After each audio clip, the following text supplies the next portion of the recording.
A paz do Senhor, povo de Deus, turma alegre, galera aí do curso de bacharel em teologia online. Que bom mais uma vez estar de volta e juntos em sala de aula, nesse curso online, termos o privilégio de darmos continuidade à matéria que nós estamos estudando.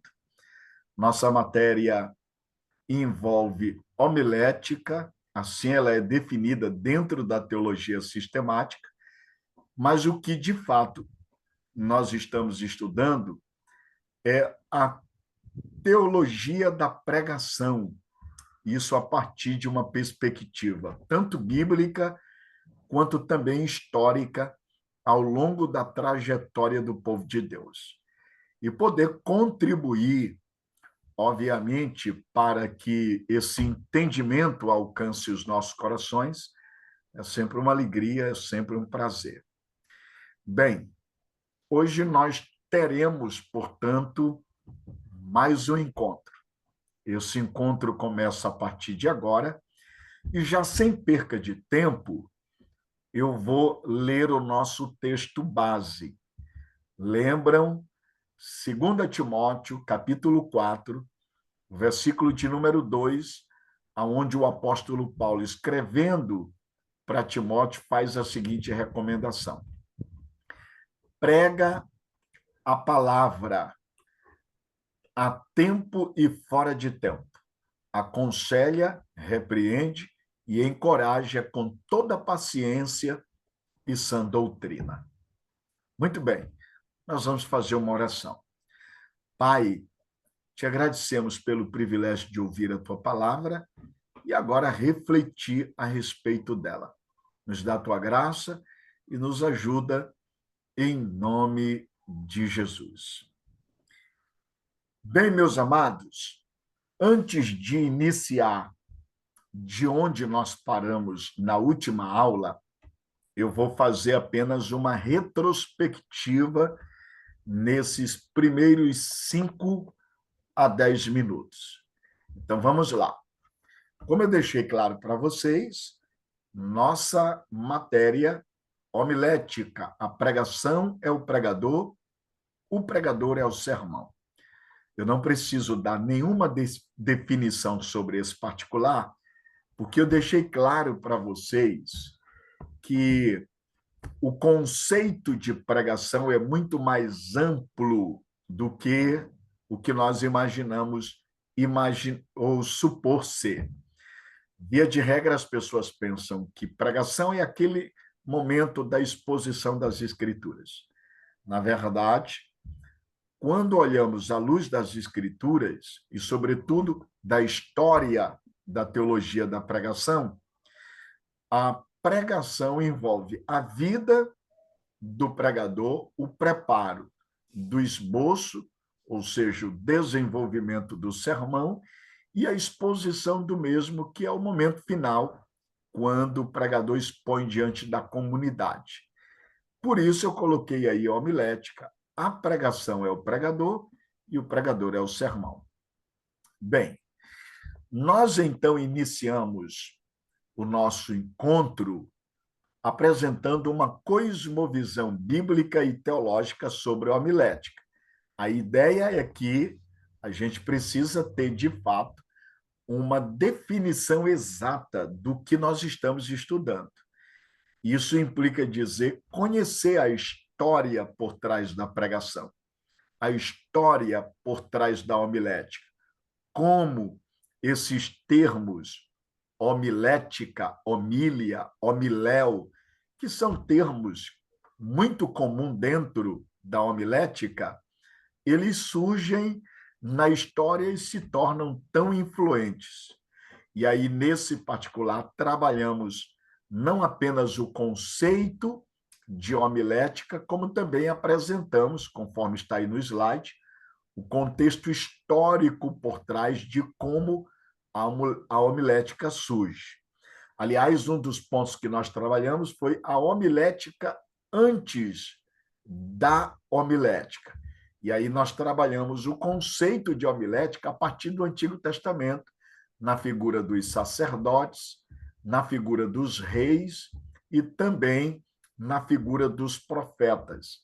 A minha proposta foi apontar para vocês que esse conceito de homilética nasce lá no Antigo Testamento, perpassando ao longo da história do povo de Deus.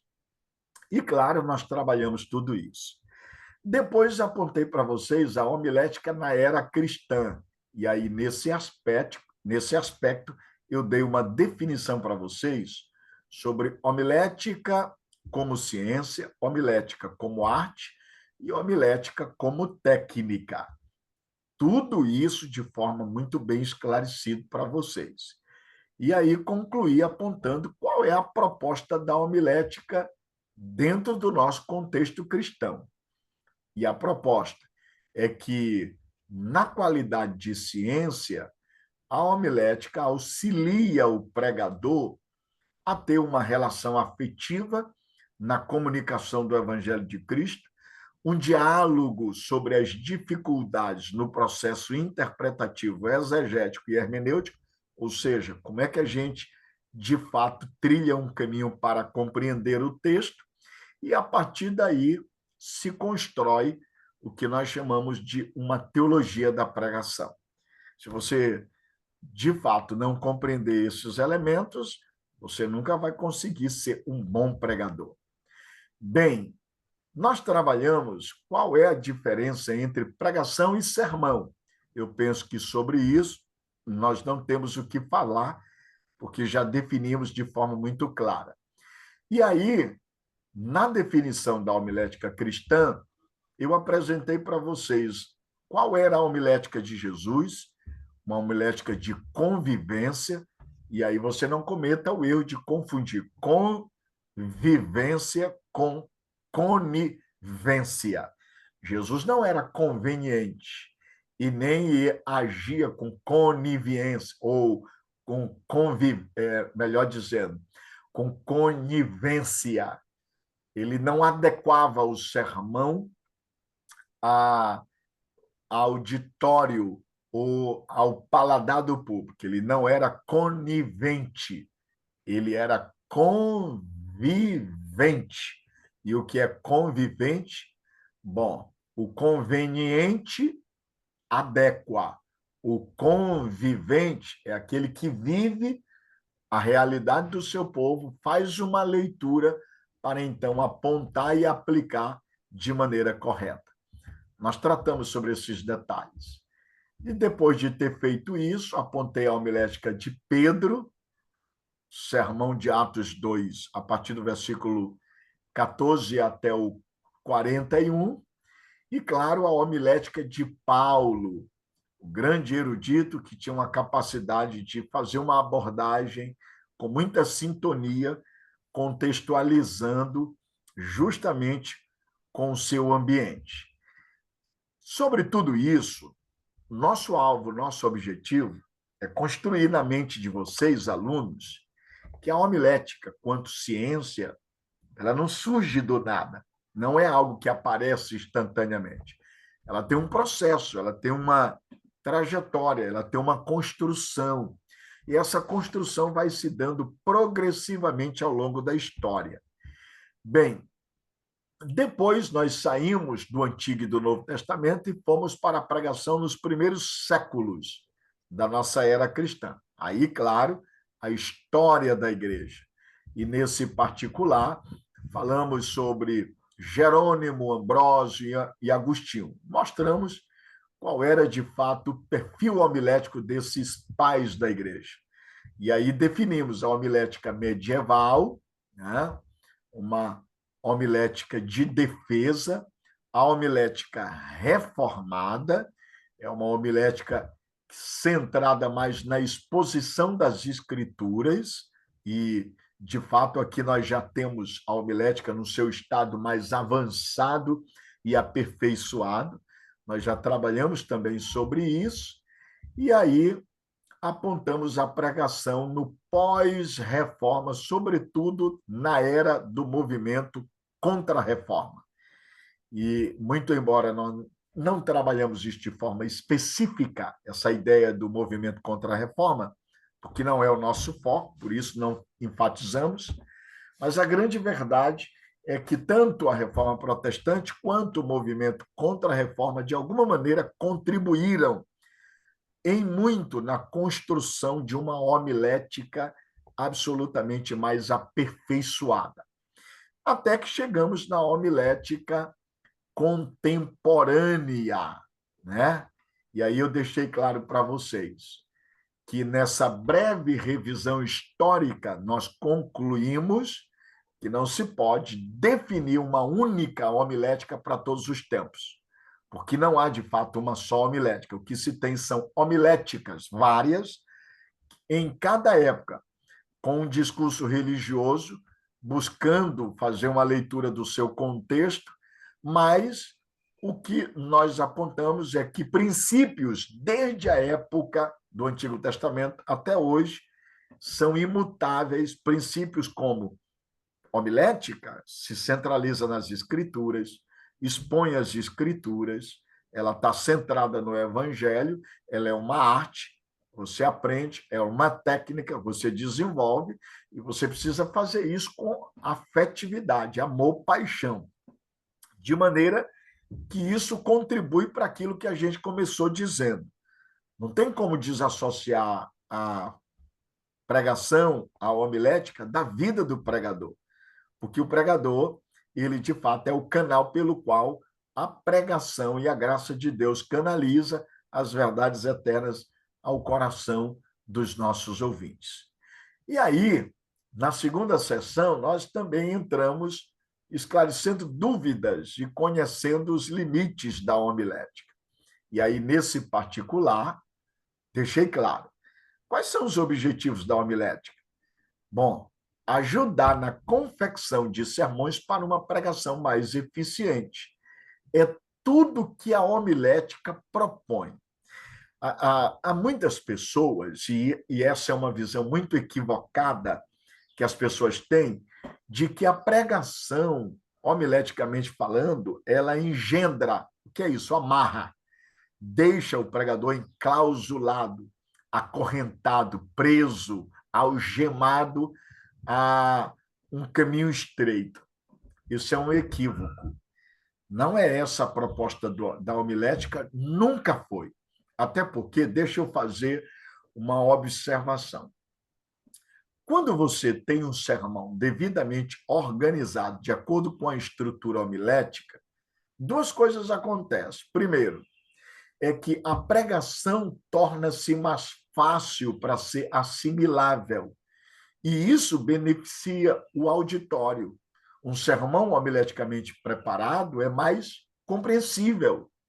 Ora, qual é o problema de muitos sermãos? Eles falham por ser absolutamente sem ordem. O que é isso? Não tem começo, não tem meio e não tem fim.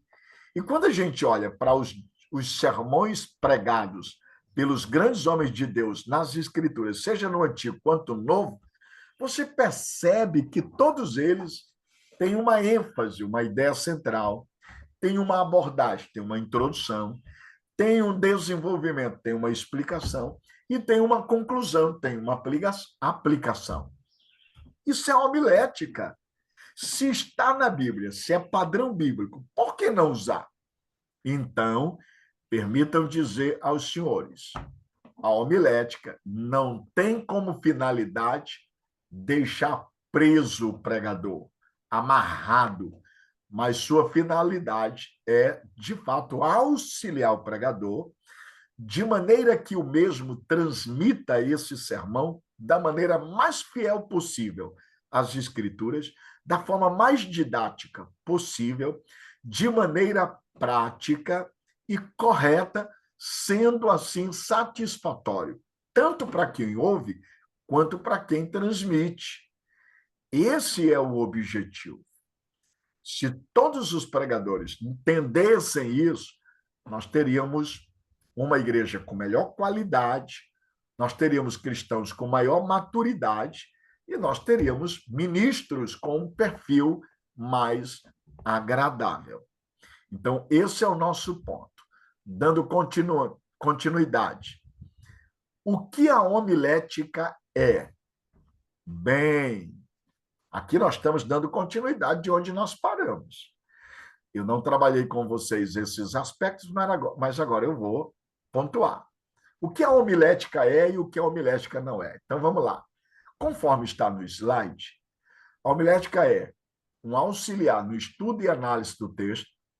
Segundo, um auxiliar na exposição de ideias.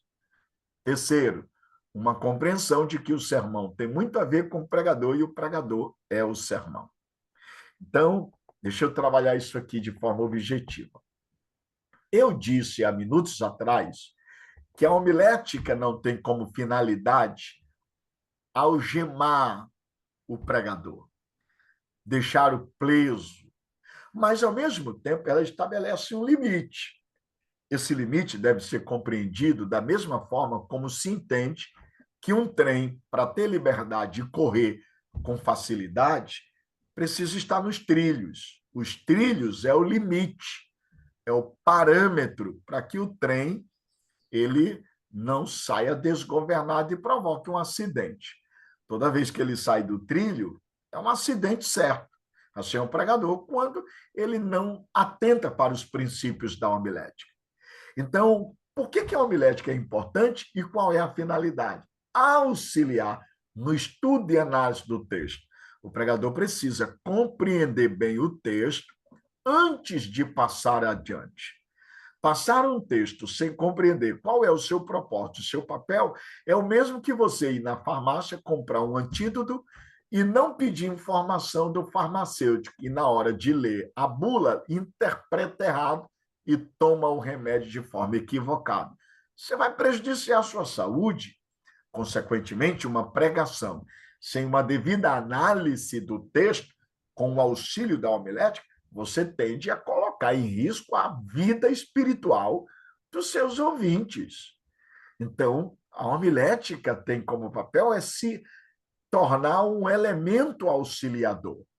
Segundo, não é auxiliar apenas na análise do texto, mas também da exposição da ideia do texto. O pregador não tem o direito de dizer o que ele acha, o que ele pensa, o que ele imagina, o que ele supõe, o que ele especula, o que ele deduz. Seu papel como pregador é expor as ideias do texto, aquilo que estava na mente do autor, aquilo que o autor está destinando aos destinatários originais. E, para isso, você tem que entender bem e exatamente o texto. Esse é o papel da homilética. Uma compreensão de que o sermão tem muito a ver com o pregador e o pregador é o sermão. Deu para você notar como a homilética é fantástica? Ela diz que você tem que ler e entender o texto, analisando, compreendendo as suas verdades, e aí você vai perceber por que ela tem a ver com a sua vida. Porque antes de você pregar aos outros, você prega a si mesmo. Você não pode dar aos outros aquilo mesmo que você não tem. Você não pode exigir dos outros aquilo mesmo que não é exigido de você. Então, permita. Olha o quanto a homilética é importante. Vou mais além. Eu disse o que a homilética é: um auxiliar no estudo e análise do texto, um auxiliar na exposição de ideias, uma compreensão de que o sermão tem muito a ver com o pregador e o pregador é o sermão. Mas agora eu vou dizer o que a homilética não é. Agora é o aspecto negativo. O que ela não é? Primeiro, ela não é uma substituta da vida espiritual. Segundo, ela não é substituta do Espírito Santo. E terceiro, ela não é uma garantia de ministério eficiente. Por que eu estou colocando esses detalhes? Para dizer para você, como resposta àqueles que têm conceitos equivocados da homilética, que a homilética, ela não atrapalha a vida do pregador, pelo contrário, facilita. E que o pregador não pode confiar na sua técnica, na sua habilidade, na sua boa desenvoltura, nos seus talentos e na sua performance. Ele depende de Deus, depende do Espírito Santo. ele depende de fato da graça divina, e a eficácia da sua pregação não está em o quanto ele domina bem a homilética. A homilética só potencializa a eficácia, mas a sua eficácia, o seu sucesso depende do quanto ele, de fato, tem uma relação correta com Deus, com o Espírito Santo e, consequentemente, com as Escrituras. Esse é o ponto. Então, com base nesses argumentos que eu estou aqui explicitando para vocês, está aqui uma resposta para aqueles que têm uma visão equivocada de homilética e acham que a homilética atrapalha, quando, na verdade, ela facilita, ela ajuda o entendimento. Vamos lá, mais adiante. Agora eu vou falar sobre o valor da homilética. Notem, a homilética contribuiu de uma forma geral com a propagação do evangelho. Os servos de Deus, ao longo da história, se apossaram desta tão bela arte para tornar notório o evangelho de Cristo, e o seu valor é inestimável para o pregador da palavra de Deus. A homilética é para o pregador o que a planta de uma construção é para o mestre de obras. A homilética é para o pregador o que a receita é ao cozinheiro ou mestre de cozinha. Então, veja, a homilética é apenas como um mapa, te dando diretrizes que vão te ajudar a errar menos possível e a acertar muito mais. Então, note, você percebe que tanto intelectualidade como espiritualidade, graça e conhecimento, paixão, fervor e razão estão aqui unidos dentro da homilética. E ela contribui, sim, de forma expressiva e relevante para pregadores eficazes. Ora, você percebe que o pregador ele tem um perfil que envolve tanto seus aspectos espirituais, morais, éticos, ministeriais e intelectuais. O pregador ele não precisa apenas saber expor as escrituras, ele tem como saber se introduzir diante do público, ele precisa saber como fazer uso do microfone, ele precisa saber o tom de voz que deve usar, ele precisa, de fato, como introduzir o texto, que abordagem usar, ele precisa saber como tornar claro o entendimento do texto e suas principais ideias, ele precisa saber como aplicar o texto. Isso é a homilética. E a homilética aqui não exclui a graça, pelo contrário, potencializa, torna isso mais eficaz. E o pregador, ele precisa compreender isso. E aí, como eu estou colocando aí no slide, vocês estão atentos, a pregação pode ser comparada a uma estratégia de guerra. Ela ganha forma expressiva e dinâmica. E isso principalmente a partir do exemplo de Jesus. E não só de Jesus, como também pelos apóstolos, os pais da igreja. E assim você vai perceber que foi a partir desse parâmetro que a homilética chegou até nós como uma ferramenta moderna e indispensável na propagação do Evangelho de Cristo. Eu estou canso de ouvir pregadores que se auto-intitulam pregadores, cometendo aberrações em coisas tão simples, a começar da saudação, de como ele se introduz, da sua falta de performance, da sua gesticulação, a forma como se utiliza do microfone, o seu tom de voz, comete erro grotesco. E tudo isso, queira ou não, a grande realidade, quer queiramos ou não, compromete a eficácia da pregação. Então, eu quero dizer para vocês mais uma vez, que são alunos do curso de bacharel em teologia, vocês precisam, de fato, ampliar, crescer e aprofundar o entendimento sobre homilética, porque ela tem um valor inestimável no exercício do seu ministério. Bem, agora nós vamos para uma terceira sessão. Nós saímos da segunda, tirando dúvidas sobre homilética. Agora nós vamos para uma terceira sessão, conforme está aí. Uma análise crítica do pregador, do sermão e da pregação. Agora nós vamos analisar, estou voltando o slide, analisar criteriosamente o pregador, o sermão e a pregação. São três coisas. O pregador, sua vida.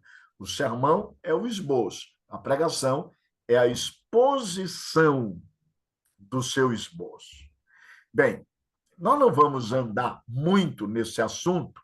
Essa aula aqui é uma aula gravada, mas eu quero que vocês reflitam sobre isso, porque no próximo encontro vamos tratar de forma mais detalhada. Mas escutem, características do pregador. O sucesso da pregação não depende unicamente de sua organização, dos seus pensamentos, nem da argumentação que possa ter. Retórica e conhecimentos teológicos adornam, ou seja, embelezam o sermão, mas não são os sermões.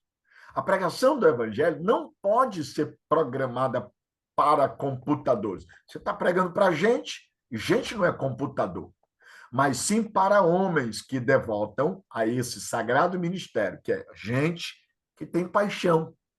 Paixão por Deus, paixão pelas Escrituras e paixão pelo ministério da pregação.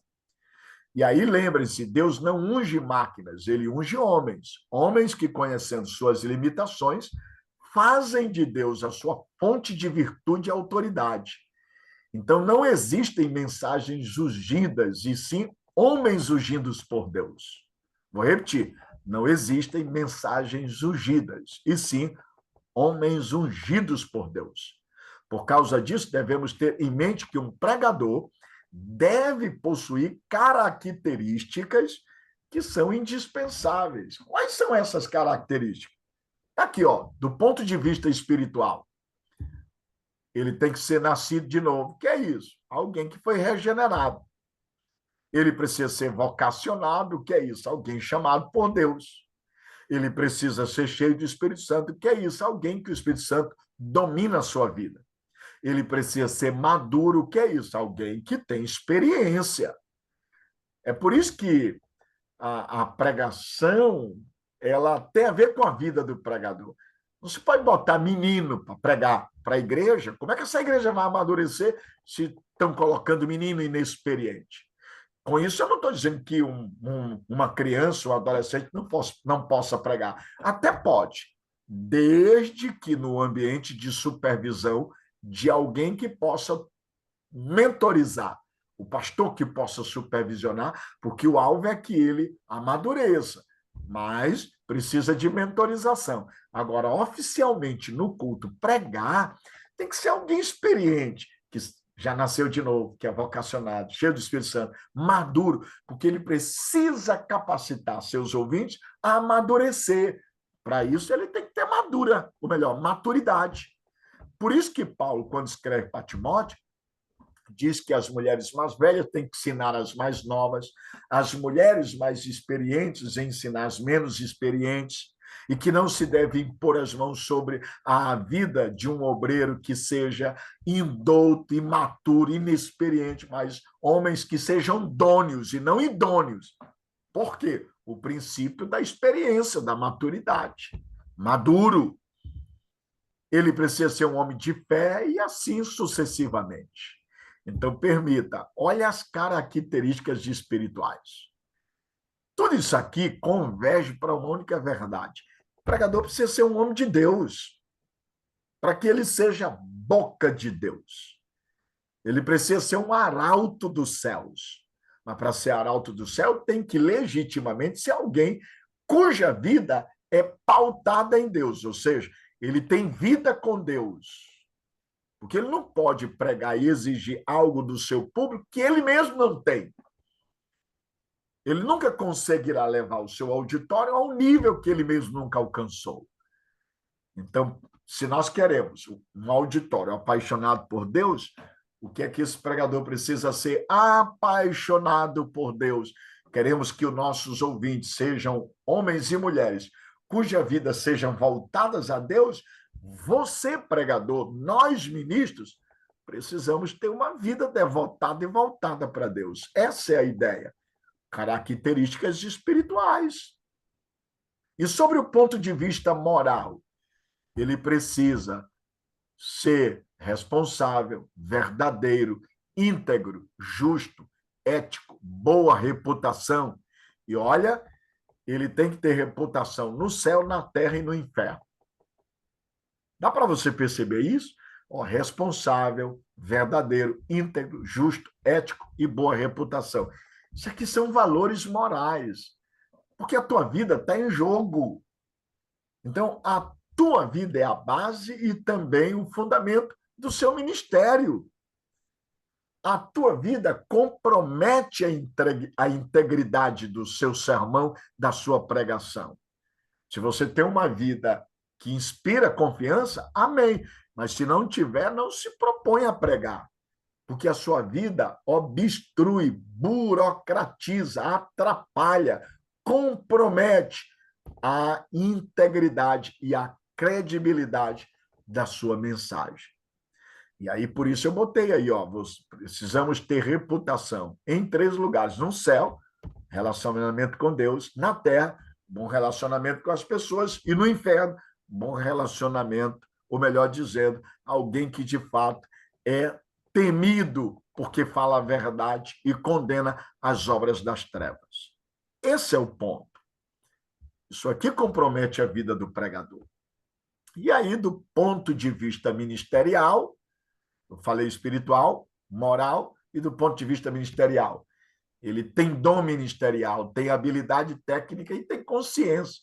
O que é dom ministerial? É alguém que Deus dispensou para ele uma graça ministerial tão grande que quando ele fala, ele atrai, ele tem simpatia. As pessoas querem ouvi-lo. E querem ouvir não porque ele é conveniente, mas porque ele fala a verdade, ele fala com transparência, ele vive aquilo que prega, e aquilo que prega é pautado na vida dele, ele é fiel às Escrituras, ele é boca de Deus e ele atrai as pessoas para perto de Deus. É como um João o Batista, que começa lá no deserto, mas a população, a comunidade sai da cidade e vai no deserto para ouvi-lo. Isso me lembra o saudoso pastor Jairo Saldanha. Ele diz assim: meu filho, quanto mais bem preparado você for e mais comprometido com as Escrituras, apaixonado por Deus, você pode construir uma casa no coração do Amazonas. O mundo vai abrir caminho, ir ao seu encontro, porque quer lhe ouvir. E como a obra de Deus está carente de homens assim, voltados, pautados, dedicados, devotados a Deus, e que sejam boca de Deus no púlpito, na tribuna, e a igreja sinta paixão para ouvir. Isso explica porque muitas igrejas estão em declínio e o povo não quer mais ouvir. O problema está no ministro por trás do púlpito. O ministro por trás do púlpito. Quando perguntaram para Dwayne Mahmood o que fazer para se ter uma igreja avivada, ele diz: olha, acenda uma fogueira no púlpito. Quer dizer, púlpito é lugar de homens apaixonados por Deus. Essa é a ideia. E aí, meus irmãos, para a gente fechar essa aula de hoje, baseado na vida do pregador, eu estou falando de Pedro, baseado na vida do apóstolo Pedro, que é na Bíblia um dos grandes pregadores, baseado na vida de Pedro, o apóstolo, o pregador deve ser, aquele que esteve com Jesus, aquele que fala como Jesus, aquele que fala de Jesus. Esteve com, fala como e fala de. E aí eu coloco aí, pregar é trazer as boas novas da salvação. É apresentar ao público Jesus Cristo, seus ensinamentos e seu propósito. E para isso é preciso conhecer a Cristo de forma especial e, além de ser convertido, ter certeza de uma chamada específica para o ministério da palavra, o que só é possível àquele que esteve com Jesus. Isto só é possível se o pregador se dispuser a desenvolver uma vida de intimidade com Deus e com a homilética, que tem os ingredientes necessários para auxiliar o pregador na sua pregação. Deu para você sacar isso?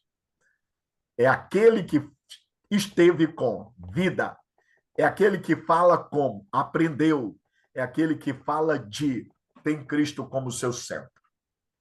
Daqui os textos, Atos 4:13, Mateus 26, 7, 3, Atos 40, verso 10. Bem, diante disto, eu vou encerrar essa aula de hoje, deixando para vocês essa reflexão, indagando. Como é a sua vida? Como é o seu preparo de sermão? Como é a sua relação com Deus? Você, de fato, tem esses ingredientes?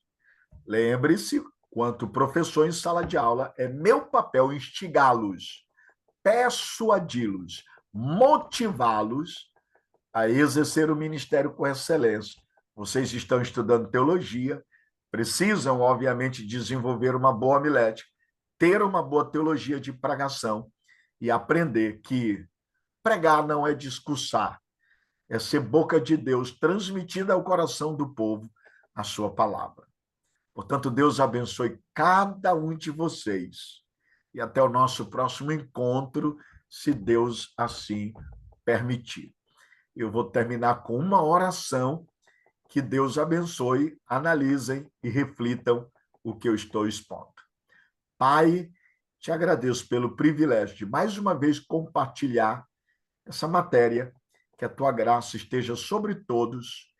Abençoa-os hoje e sempre, em nome de Jesus. Amém.